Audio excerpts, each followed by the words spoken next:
views and opinions expressed do not necessarily reflect those of Access Fort Wayne, the Allen County Public Library, or any other supporting groups. If you'd like to produce a show, call us at 260-421-1250.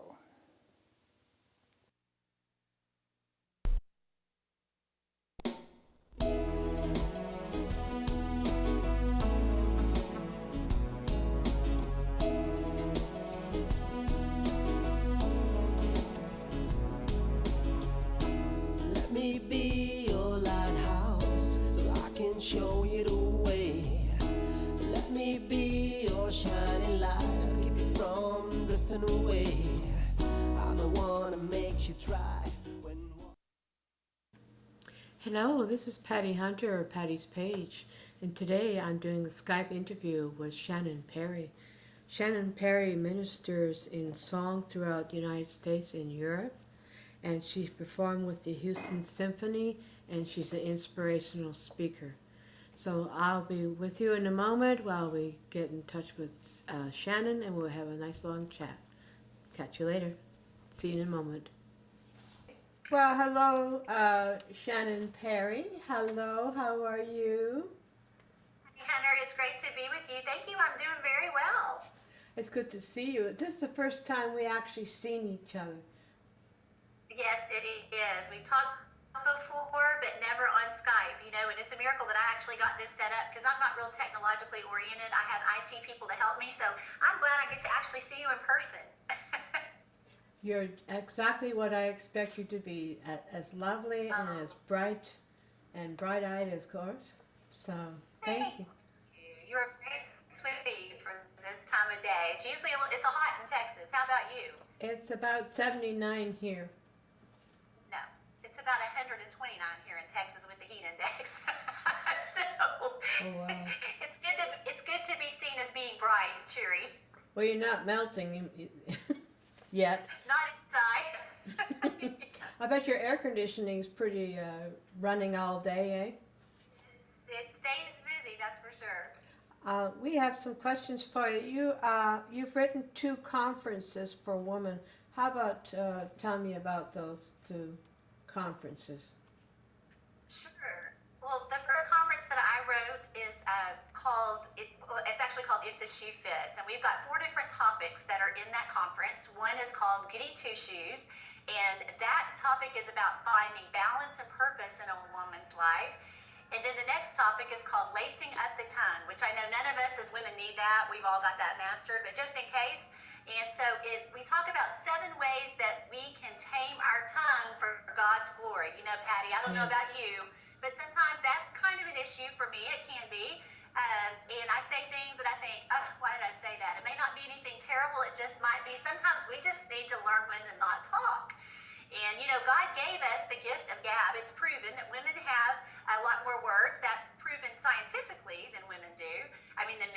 And so we just have the gift of gab. We just have to know how to use it. So I talk about that in Lacing Up the Tongue. The next topic is called Is There a Hole in Your Soul? And that's about how we can move past hurt into the plan that God has for us. And then the last topic is called Walk a Mile in My Shoes. And that's about holiness and how do we walk out holiness in the real world today. And, you know, that's a topic that is becoming more and more crucial in our time, Patty, as we look at the news, as we look at the things that are going on around us. As Christians, we've got to learn how to become the kind of people that stand out. We're to be the salt and the light in our communities, in our churches, and around this country, around the world. And we have to know how to do that to reach people in a real way. A lot of times we want to preach to people or we want to push the Bible down their throat. And people who don't know Jesus, that's how we get a name that's don't talk to me, you know, that kind of thing. We've got to build relationships with people in love and ask God for those opportune times to reach out to people and to love on people. So with this conference, there's 4 topics. I could teach retreats, 1-hour conferences. Each one of those are standalone, so if somebody wants to use those, they can choose 1 or all 4.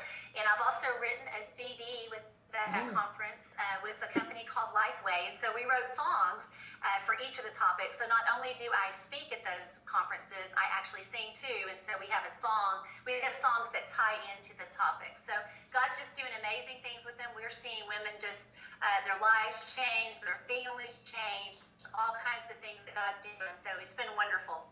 I understand you have a conference for moms and their daughters. What's that all about? Yes, I do, Patty. That's a very, very exciting thing. You're going to talk to me now about something I'm really passionate about. I have a master's degree in education, and for years I was a school teacher and a school counselor. When God called me out into this world of ministry, I tell you, it's very different out here than it was in the school system. But one thing I have learned is it's not different when it comes to the needs of moms and teen daughters. I talked to a lot of teens and counseled a lot of girls when I was a school counselor, and the same needs are out there now that have always been. And so God, I feel like, prepared me on the field to go out and to minister to these moms and daughters. So I have written a new conference for moms and teen girls called In Her Shoes. Yeah. And in that conference, I cover a lot of topics. We have a one-day conference for moms and their girls. And Patty, we are seeing God. It has been amazing. I tell you, I cry at the end of every one of them, watching the things that take place between these moms and these teen daughters. You see the teen girls walking in, and they've got frowns on their faces in the morning because they had to get up at 8 o'clock on a Saturday. And by the time they leave, they're coming and they're saying, "Oh, Miss Shannon, I'm so glad I got to come, and I'm so glad I got to hear you talk." You know, sometimes teens don't realize they need the things that they're hearing. So during this conference, I cover things like body image in the media. I talk about the very deep issues, Patty, that these girls are facing. Anorexia, bulimia, cutting we know has been a big thing with teens forever. We have teens that are in our audience that are dealing with those kind of things. How to deal with friends if you have friends who are cutters. How do you help them? We talk about bullying. We talk about cyberbullying. That's a very popular thing now, to where these kids are not being bullied like we were face to face, but they're being taunted over the internet, over social media, over their phones, at night, in their bedrooms through their phones. And so I talk a lot about how to deal with that kind of thing, especially for the parents and the girls. I don't just talk to the girls, I talk with the parents as well. We talk about sex. We talk about purity and God's promises. You know, if we turn the TV on today, we're inundated with it. And I don't cross any lines, but I talk about a healthy way that God has designed sex. It's His gift, and we can be pure, and we can live those pure lives. And I also talk to the girls about, if you've already crossed that line, how do you start over? Because we know some teen girls in our audience have already crossed that line, and they need to learn that God has forgiven them and that they have a new chance to start all over again with His grace. We just talk about all kinds of things. We talk about the self-esteem issues that girls are dealing with. We do a lot of fun stuff. We have a fashion show where the moms wear what's the not right thing to wear, and the girls always, of course, respond to that, because it's kind of ugly when the moms come in those very short shorts and those very high shirts, and the girls think, wow, but that's how they look. So they get a chance to see what they look like, and then we have the moms come out to model the right way to wear it. So we just have a lot of fun, play a lot of games, we eat, and it's just a great one-day conference that we're doing all over the country right now. Do you talk about ProLife? Absolutely. I've just written a new book for teen girls. I had written a book for the moms of teen girls, and all the teen girls were saying, "Where's our book?" And so what I did, Patty, is I gathered together a group of teen girls in my home last summer, and we met together all summer long. And during that study, we covered all the topics, and pro-life and not having an abortion was one of those topics. And the girls were very clear that they wanted me to state in that book, number one, that is an option that the world pushes, but it's not an option that God pushes. And so if they already have one, how do they have recovery? How do they get that help that they need? But the main thing I talk about in the book is to consider the impact that will have on girls for the rest of their life. Once that's done, you cannot get that back. To give up your child for adoption, there's all kinds of people looking for babies these days that will give them great homes. I know my husband's secretary just had an awesome opportunity to meet her biological sister, Wow.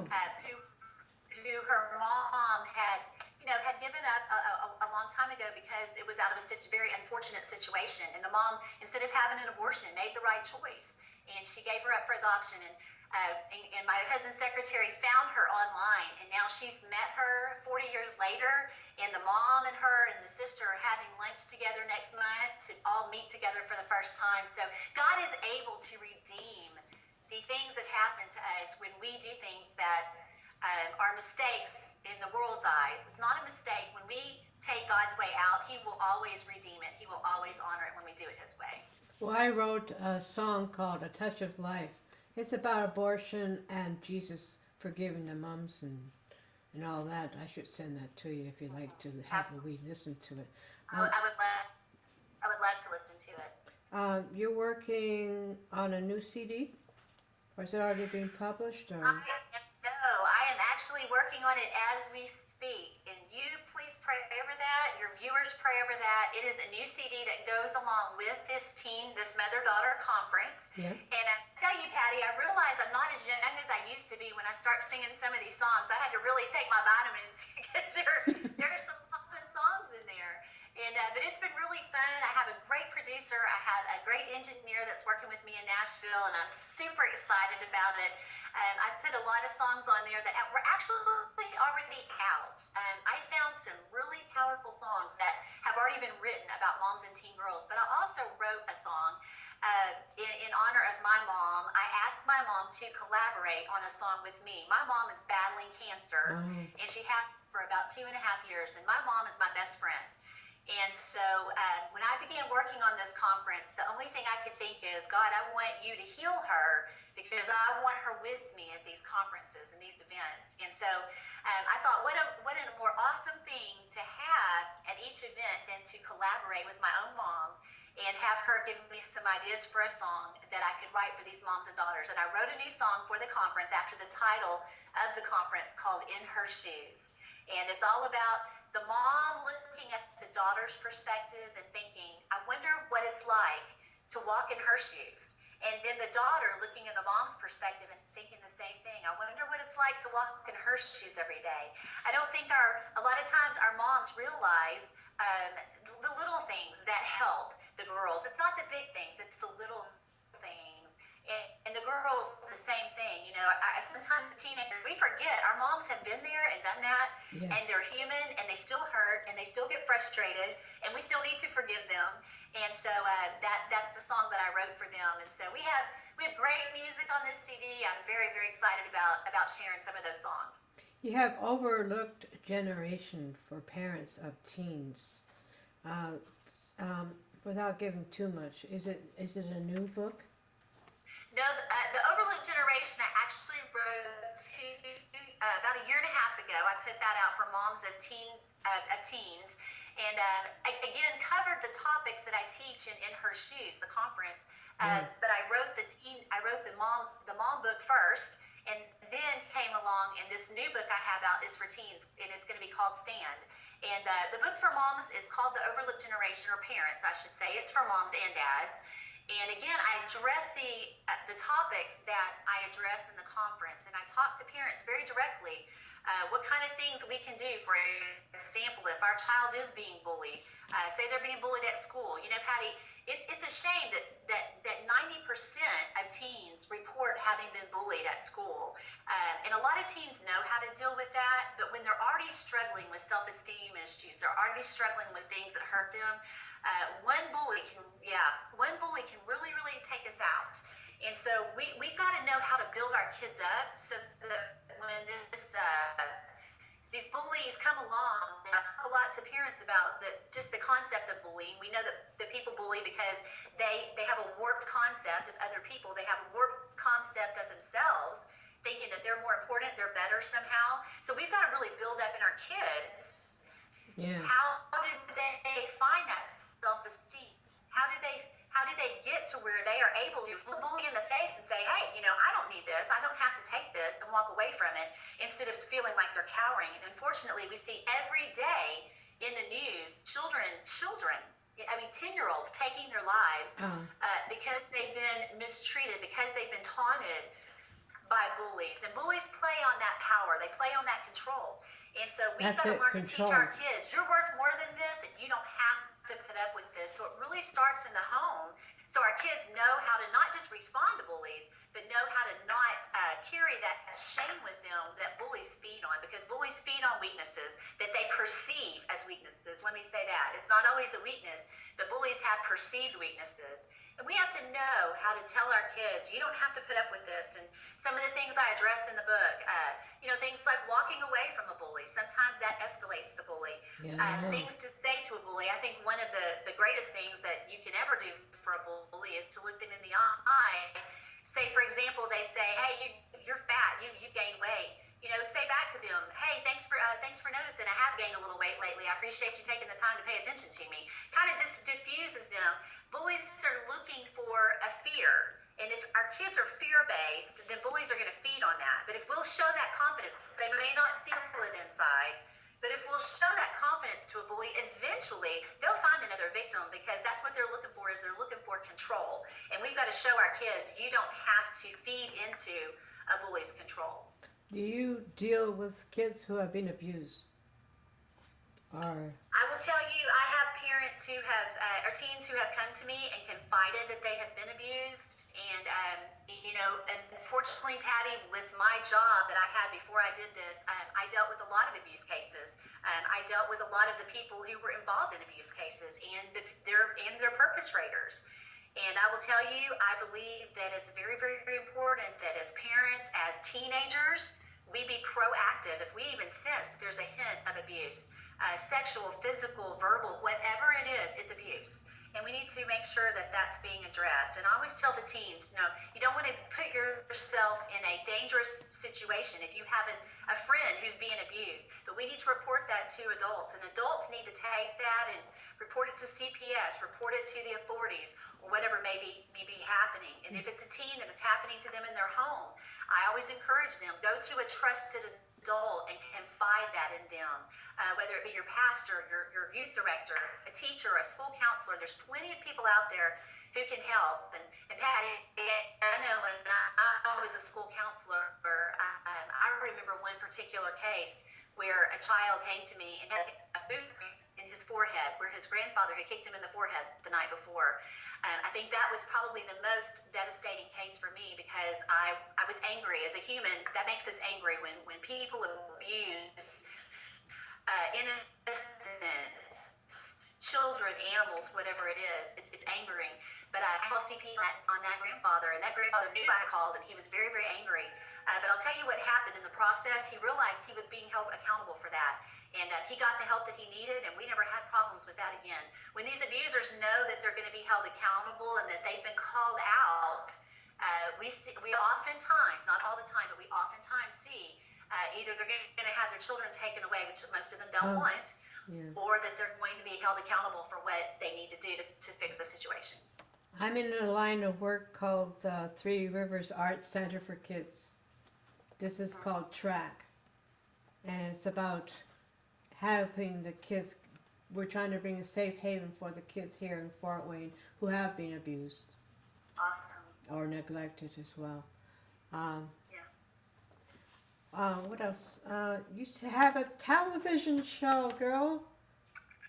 I do have a television show. I'll tell you, Patty, when I first started this, all I wanted to do was sing, and then people said, well, do you ever speak? And I said, oh, no, I'm not a speaker. I'm a singer. And of course, I began speaking at conferences all over the country, and then they said, well, do you ever write a book? And I said, oh, no, I'm not a writer. I'm a singer and a speaker. And of course, now, obviously, I have 3 books out. Oh, boy. And they said, well, what about doing a radio show? You like to talk, so you'd be great on the radio. And I said, oh, no, I'm not a radio show host. I'm a singer, a speaker, an author. And of course, I had a radio show that goes syndicated around the country. And then they came and asked me about TV. And I said, you know what? I draw the line here, because you've got to look a certain way, you've got to act a certain way, you got to fix yourself up, you've got to be on all the time. I said, I don't think that's for me, and I'm not a TV show host. I'm a singer, speaker, author, radio show host, and of course now Yes, I have a TV show. And I said, you know what, the next thing I'm going to say is I'm not a millionaire and see what happens.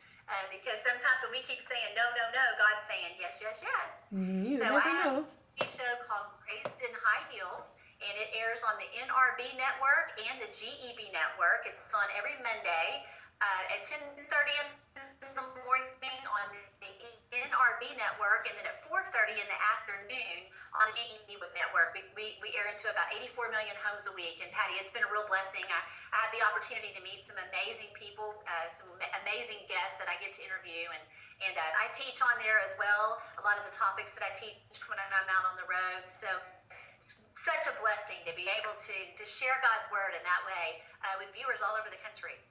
You know, you're on YouTube as well. Your TV show, right? You put it on YouTube. We do. Do you stream it? We do. What we do is we put recorded versions of the TV show on there in case someone wasn't able to view it during the day. You know, those times in the morning, for those who work outside of the home, they're not able to watch it. But if they turn their computer on at work, I know, say they're on a break, for example, they do stream these shows live from the network's computer or the network stream. So they can always catch the show from the network if they just go to NRB or GEB's website. There is a place right there where they can watch it live. It just has a watch live icon, and you can click on that, and you can watch the show, whatever's being aired that day, right there, even if you're not at home in front of your television. But in case you miss it, we always put the YouTube version, we always put it on YouTube, so that viewers who didn't get to catch it on a stream or who didn't get to catch it on TV can turn on YouTube and watch it there. You know, you're an angel. You know, I do admire you. You're doing so much work for the young ladies and their moms and all. I'm proud of you. And Thank you. well, it's towards the end of the show. Can you stay on a couple minutes? Of course. Okay, darling. So I'm going to say bye-bye to you, and thank you for coming on to my show, Shannon Perry. Thank you so much. God bless you. God bless your ministry and your viewers. Yes, same with you, girlfriend. May we go strong a long time. Thank you. Well, this is Patty Hunter, and I'm going to say goodbye for this week. Thank you for coming and watching my show. Catch you later. Godspeed, my love, until we meet again. You're always in my heart and every dream. Don't let this time apart give in to all our fears. God will keep us close from up above. So until we meet again, Godspeed, my love. God is with us always.